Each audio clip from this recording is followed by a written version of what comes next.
Então, dar início à nossa reunião com o tema a parentela corporal e a parentela espiritual, fazendo a leitura do livro Pão Nosso, pelo Espírito Emmanuel, médium Francisco Cândido Xavier, antes da nossa exposição propriamente dita. Mensagem número 44, curas. E curai os enfermos que nela houver, e dizei-lhes, é chegado a vós o reino de Deus. Jesus. Lucas, capítulo 10, versículo 9. Realmente, Jesus curou muitos enfermos e recomendou-os de modo especial aos discípulos. Todavia, o médico celestial não se esqueceu de requisitar ao reino divino quantos se restauram nas deficiências humanas. Não nos interessa apenas a regeneração do veículo em que nos expressamos, mas, acima de tudo, o corretivo espiritual. Que o homem comum se liberte da enfermidade, mas é imprescindível que entenda o valor da saúde. Existe, porém, tanta dificuldade para compreendermos a lição oculta da moléstia no corpo. Quando se verifica em assimilarmos o apelo ao trabalho santificante que nos é endereçado pelo equilíbrio orgânico. Permitiria o Senhor a constituição da harmonia celular apenas para que a vontade viciada viesse golpeá-la e quebrá-la em detrimento do espírito? O enfermo pretenderá o reajustamento das energias vitais. Entretanto, cabe-lhe conhecer a prudência e o valor dos elementos colocados à sua disposição na experiência edificante da Terra. Há criaturas doentes que lastimam a retenção no leito e choram aflitas, não porque desejem renovar concepções acerca dos sagrados fundamentos da vida, mas por se sentirem impossibilitadas de prolongar os próprios desatinos. É sempre útil curar os enfermos, quando haja permissão de ordem superior para isso. Contudo, em face de semelhante concessão do Altíssimo, é razoável que o interessado na bênção reconciliadora que lhe diz respeito, compreendendo para seu espírito um novo dia no caminho redentor.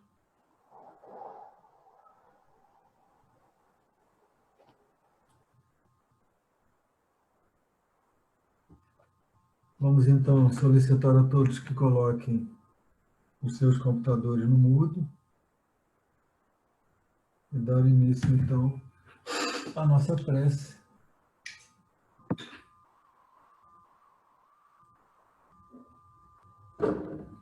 Rogando ao Pai Celestial que uma vez mais, por intermédio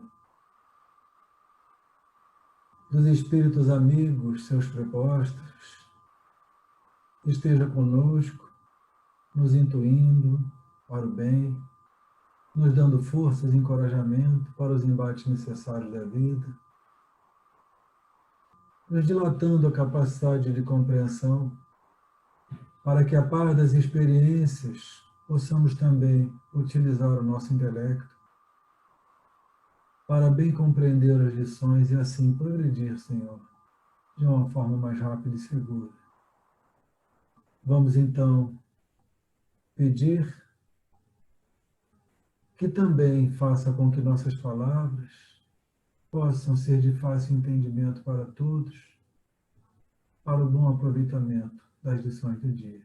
Ser conosco agora e sempre, que assim seja. Graças a Deus, graças a Jesus.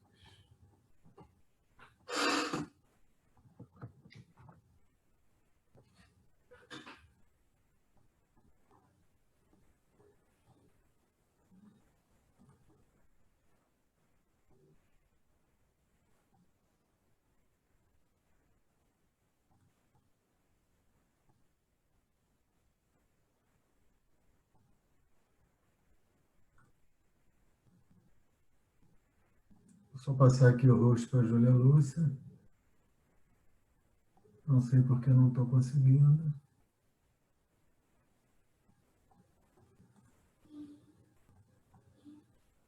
Acho que já está como host.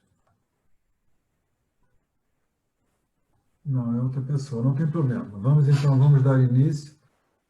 Está tudo sob controle, ainda dentro da nossa curva de aprendizado, da utilização desse instrumento Zoom. Mas o importante é que nós estamos progredindo, o Centro Espírita Emmanuel não para, as atividades, todas as que são possíveis serem realizadas por meio virtual, estão sendo realizadas e, graças a Deus, a contento. Então, vamos prosseguir. O nosso tema vem do Evangelho segundo o Espiritismo, capítulo 14º, item 8º, a parentela corporal e a parentela espiritual.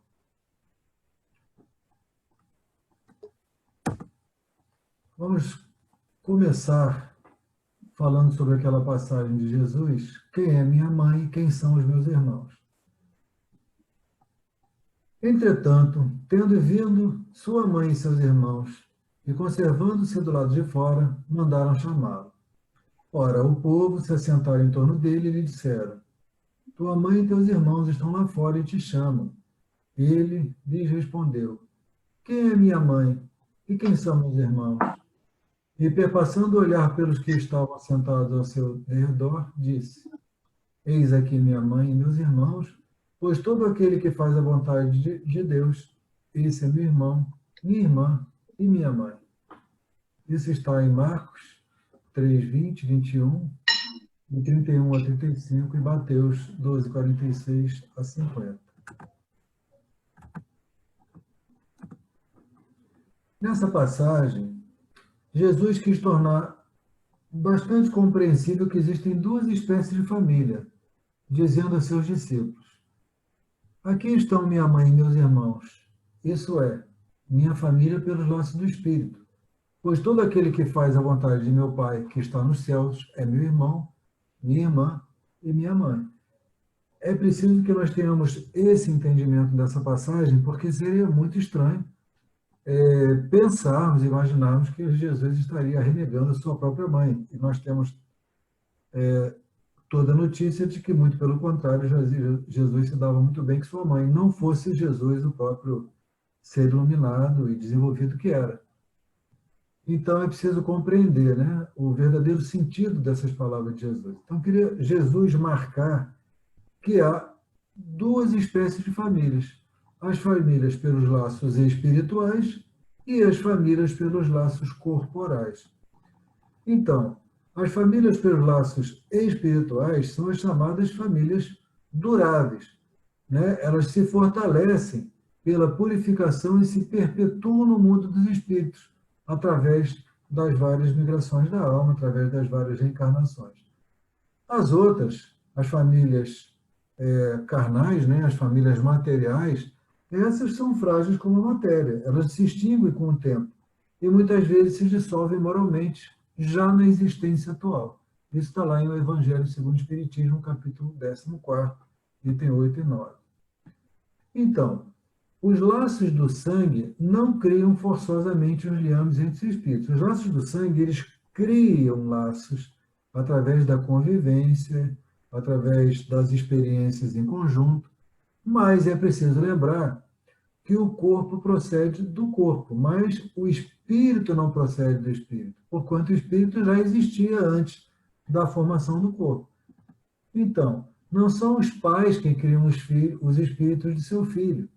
Eles não fazem mais do que lhe fornecer o invólucro corpóreo. O espírito já existia antes, quer dizer, nossos filhos, na verdade, são espíritos que revestem uma roupagem carnal que nós lhes oferecemos na encarnação presente. Então, cumpre-lhes, no entanto, aos pais, auxiliar o desenvolvimento intelectual e moral do filho para fazê-lo progredir.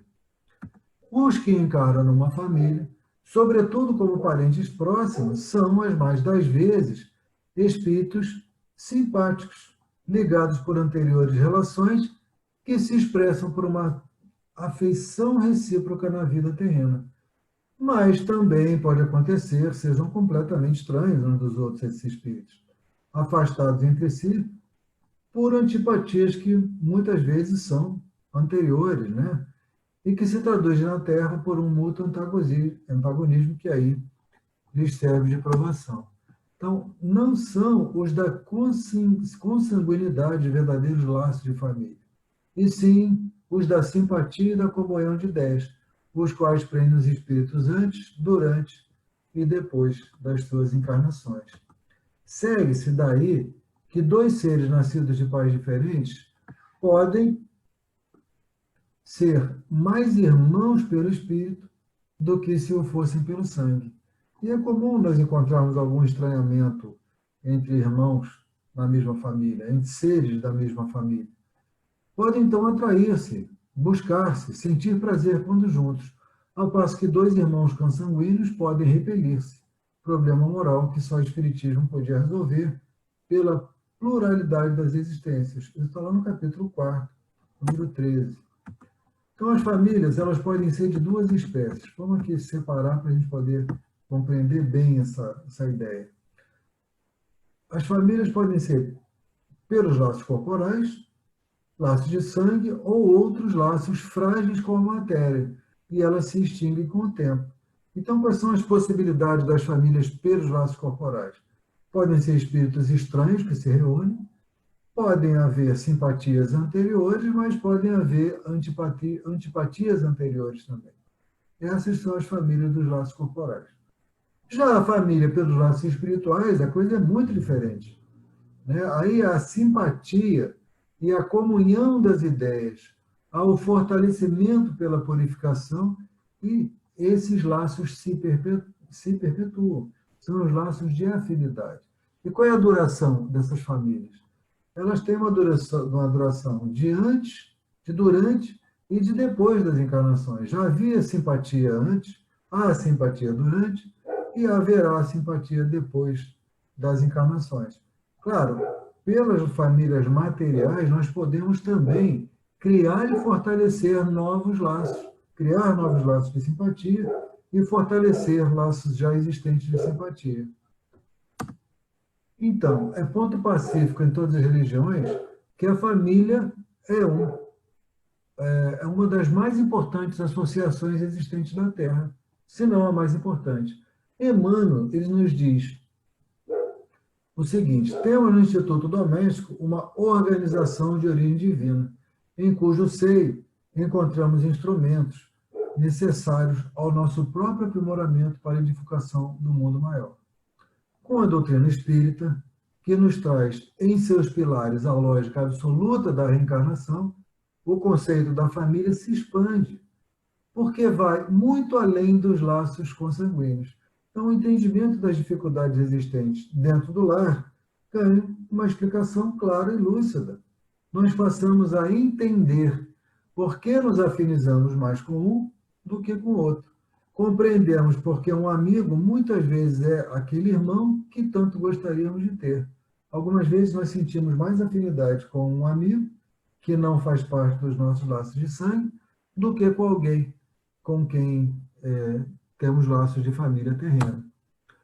Se assim compreendermos, ficará muito mais fácil perdoar, sermos perdoados e nos perdoarmos, facilitando assim a convivência na família.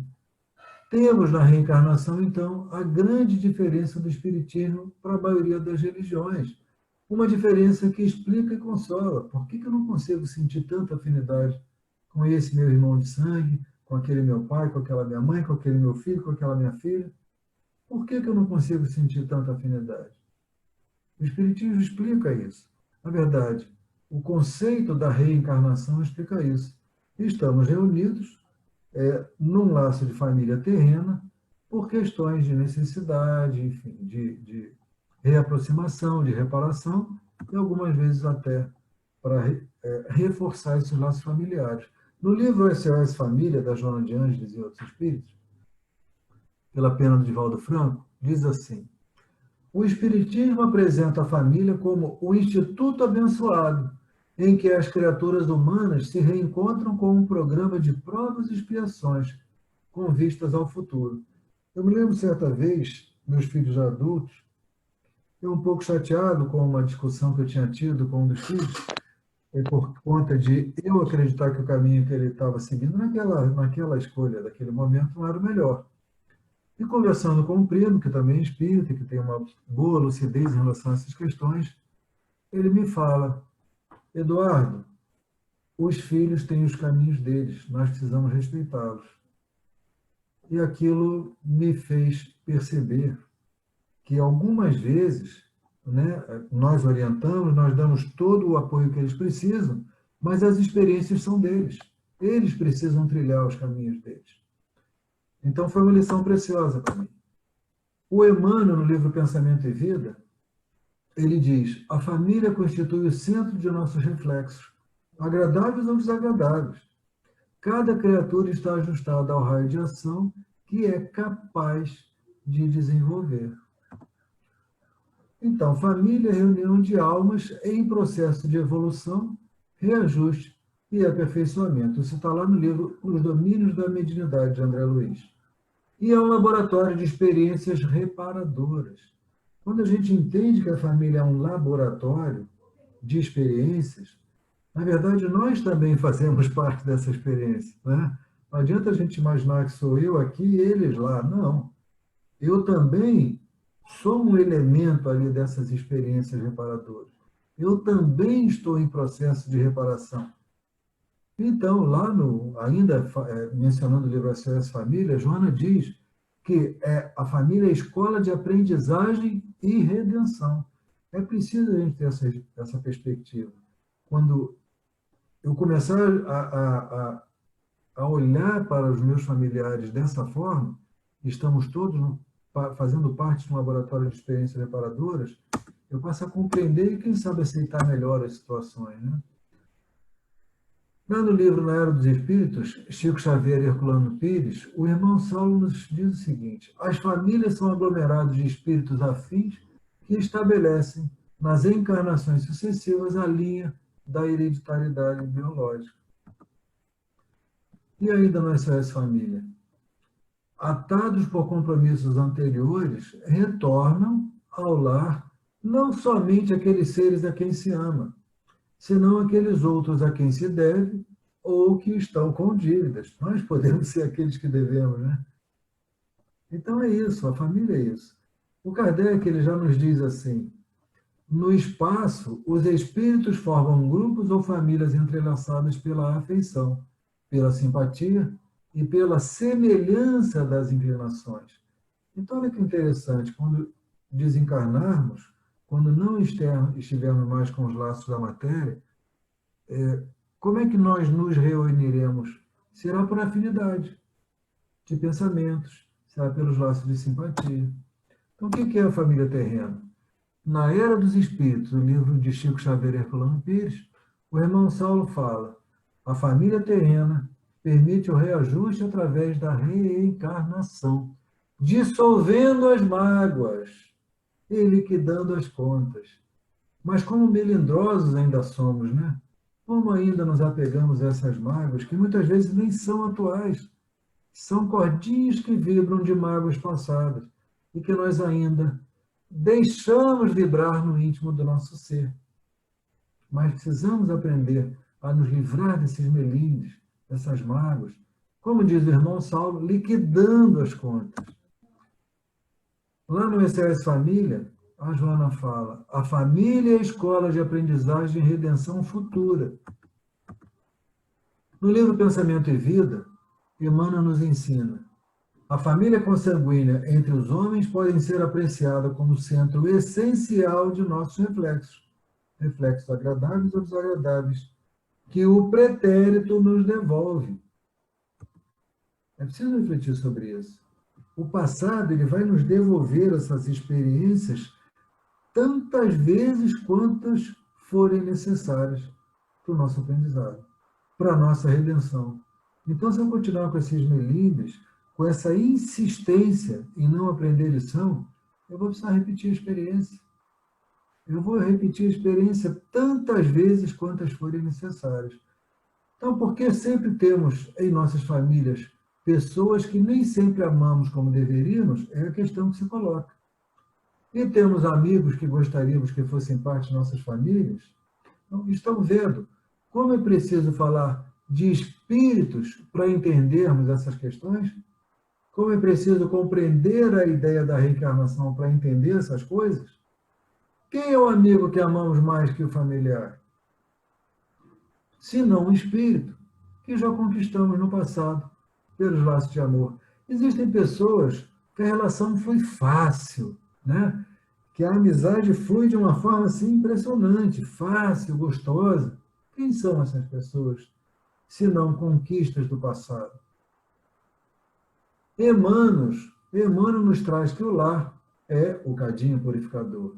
Então, nesse contexto, como viver bem, tendo em vista que podemos ter espíritos problemáticos reunidos na família? Eis aí a sabedoria divina. Aproveita o nosso interesse pelos laços consanguíneos, amarrando-nos, vamos dizer assim, uns aos outros, até mesmo adversários, para podermos aprender a conviver e a nos amarmos. Se fosse ficar por nossa conta, quando iríamos ter a coragem de abraçar, de beijar, de dar carinho ao nosso inimigo? Então, a bênção do esquecimento, por intermédio da reencarnação, nos faz com que, pelo acréscimo da misericórdia divina, tenhamos a oportunidade de renascer junto àquele que não me é tão afeto assim, junto àquele que me foi meu inimigo, junto àquele que talvez me é um pouco indiferente. Então, eu tenho a oportunidade de reparar, de melhorar os laços e de fortalecer os laços de afeição, pela bênção do esquecimento. Isso é muito importante.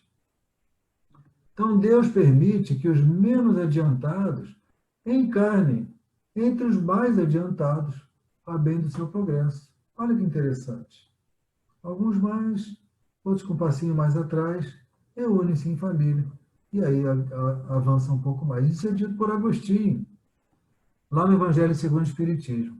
Assim, auxiliando-se aos retardatários no mundo dos espíritos, a família se felicitará por haver salvo alguns náufragos que, a seu turno, poderão salvar outros. Quem sabe um dia, ao retornar lá para a parte espiritual, eu não me perceba como grande náufrago que foi ajudado tanto pela família que eu nasci, né? Eu que talvez tão orgulhoso seja de dizer, não, como eu ajudo os outros. Quem sabe eu não estou sendo náufrago, eu que está sendo resgatado, eu estou crente que estou, né, fazendo um grande papel. Mas, ao meu turno, que gostoso vai ser também retornar e olhar e falar, poxa, até que eu pude ter a oportunidade de ajudar alguns mais retardatários a avançar na sua marcha do progresso. Então, de todo modo, o reconhecimento do bem feito vai ser sempre muito gostoso. A questão dos ódios e repulsões instintivas, né? A solução para quem desencarnar levando ódios e desejos de vingança, eu fico imaginando sempre assim, né? Aqueles que levam ainda, quando desencarnam, alguns ódios, alguns desejos negativos, vão passar por algumas etapas a serem cumpridas no mundo espiritual com algum esforço. Então, o que vai acontecer? Em primeiro lugar, observar os que odiaram. E vamos nos abalar com isso se a gente perceber que ainda levou alguns sentimentos negativos. Com certeza, nós temos, ao desencarnar, uma tomada de consciência. Nós enxergamos a coisa, né, num panorama maior, numa perspectiva mais ampla. E nós vamos nos abalar e vamos nos arrepender com certeza. Puxa vida, não fui capaz, perdi a oportunidade, vou precisar retornar. Então, passado esse estágio da observação, de cair em si, entra aquele estágio de meditação, de oração, que leva anos de preparação, né? E aí a gente vai e pede um corpo novamente. Eu preciso, meu Deus, por acréscimo de misericórdia, permita que eu retorne. Nas reuniões mediúnicas nós vemos isso o tempo todo. Irmãos que pedem para reencarnar, pedem uma nova oportunidade, para que possa desta vez aproveitar a oportunidade num novo corpo, com aqueles mesmos que odiou, que detestou, que não conseguiu reparar. E vai pedir tantas vezes quantas forem necessárias, até o momento que consiga, ou que consigamos. Então, pede um corpo exatamente naquela família que detestou, ou junto àqueles a que detestou, a que nutriu sentimentos negativos. E aí vem a etapa seguinte, luta para vencer. E assim é que funciona a coisa da reencarnação, né? Nascer, crescer, progredir sempre, tal é a lei. E é assim que funciona. Agostinho falava, é como se explicam esses ódios, essas repulsões instintivas que se notam da parte de certas crianças e que parecem injustificáveis. Então, é preciso considerar isso tudo. Embora o retrato das nossas famílias se revele muitas vezes desanimador até, é com a doutrina espírita que vamos entender que cada um está fazendo o melhor que pode, que os erros de hoje serão sim, corrigidos amanhã. Pode demorar um pouco mais, um pouco menos, isso vai depender de nós. Isso é uma lição que nós já aprendemos. Ir mais rápido ou menos rápido na nossa jornada evolutiva depende só de nós. E assim vai ficar mais fácil perdoar, sermos perdoados e nos perdoarmos, ao entendermos que o processo é assim, facilitando dessa forma a nossa convivência na família. Ai, mas ele é tão difícil, ele me dá tanto problema. Sim, verdade. Quem sabe não é um irmãozinho que está nos cobrando o passado? Quem sabe não é um irmãozinho que nós desviamos, de alguma forma? Quem sabe não é um inimigo feroz em que estivemos em lado absolutamente antagônicos e agora Deus nos permite a oportunidade de resolvermos esse antagonismo. No livro SOS Família, Joana diz, novamente, a família é, antes de tudo, um laboratório de experiências reparadoras, na qual a felicidade e a dor se alternam.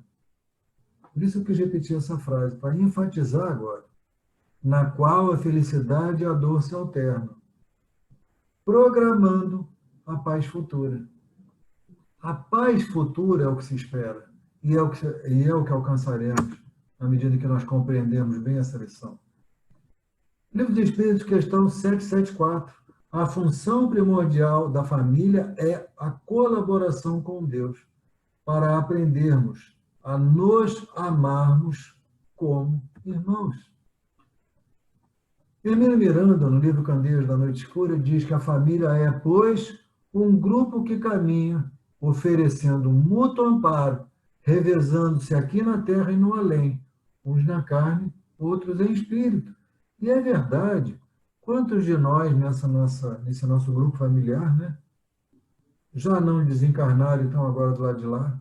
Muitas vezes até colaborando com quem está do lado de cá. E nós, quando desencarnarmos, também colaboraremos de alguma sorte, possivelmente, e alguns retornam para esse mesmo ambiente familiar carnal, e assim nós vamos nos revezando na Terra e no além. Não necessariamente, obviamente, vamos retornar sempre dentro da mesma família, mas algumas vezes podemos, sim, retornar, algumas vezes voltamos como amigos, com outro tipo de relação, pode acontecer. É sempre dentro daquele capítulo do aproveitamento. Qual é o melhor aproveitamento que eu vou ter para essa encarnação? Então, eu vou ter as experiências com aquele grupo de espíritos que vão me permitir que eu tenha as melhores experiências para a minha encarnação. Em Conflitos Existenciais, livro de Joana de Ângeles, de Valdo Franco, a Joana nos diz, é preciso entender que o desenvolvimento do amor faz-se lentamente, conquista a conquista, de experiência, de vivência, de entrega. Então, meus irmãos, o progresso é assim mesmo, é lento, é gradual. Mas será mais lento se nós não fizermos nada. E será menos lento se nós nos dispusermos a caminhar com mais segurança, por intermédio do conhecimento que a doutrina espírita já nos faculta, né? Bom, então essa era a mensagem que nós tínhamos a passar hoje. Ao retornarmos dessa nossa reunião, né? Já estamos em casa, mas ao retornarmos ao convívio da nossa família, que tal olharmos para eles que convivem conosco sob o mesmo teto, seja com o laço que for, de sangue ou não, mas todos eles que convivem conosco no mesmo teto, que tal tentarmos ressignificar o olhar que temos para eles? Que tal ressignificar o comportamento que temos para com eles à luz da doutrina espírita. Espera lá, ele é um irmão que está junto comigo nesse mesmo barco chamado família. Se esse barco estiver furado, toda a família, todos que estão aqui vão afundar. Se eu não fizer nada, nós não conseguiremos um bom resultado com esse barco. Então eu preciso ressignificar o olhar que eu tenho sobre os componentes da minha família. Ah, se ele é um irmãozinho que é difícil demais, eu realmente não consigo, que ao menos eu não alimente nada de negativo em relação a ele. Eu acho que eu tenho que olhar com este olhar de que é um irmão que está em vias de reparação, junto comigo. Não sou um espírito perfeito. Eu ainda vivo num planeta de provas e expiações. É em transição, é certo? Mas ainda é um planeta de provas e expiações.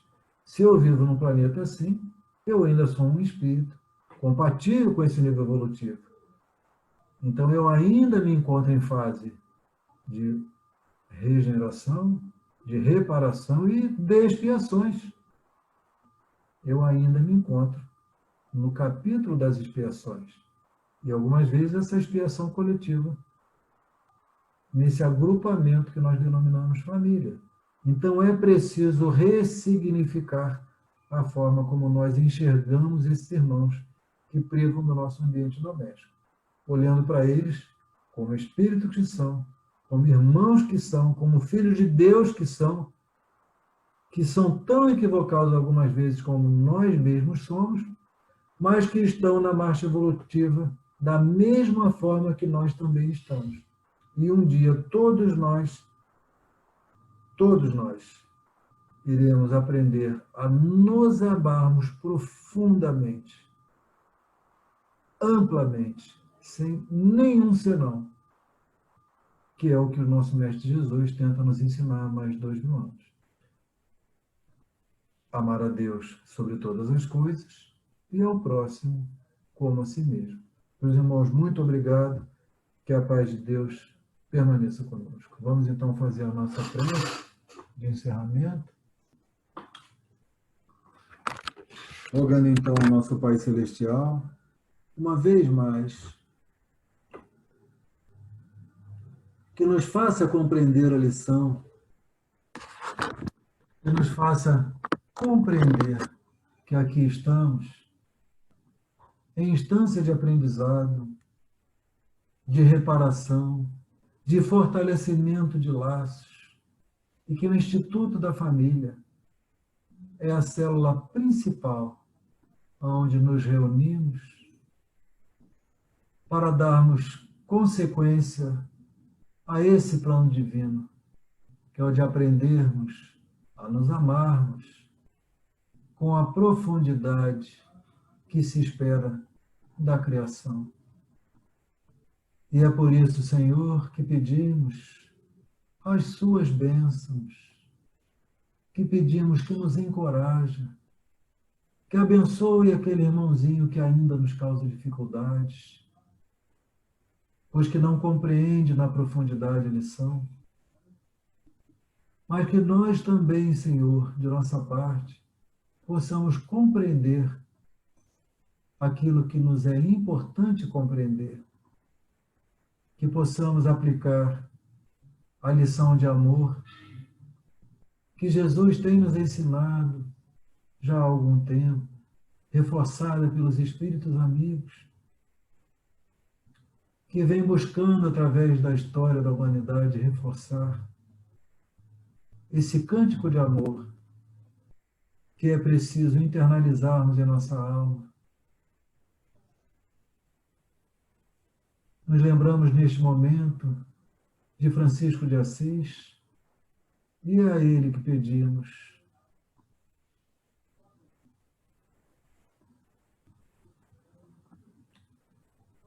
que derrame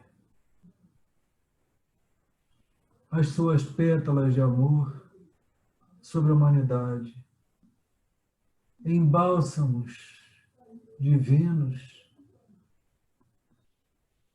que irão magnetizar positivamente a cada um dos seres humanos, que se encontram encarnados e desencarnados neste planeta.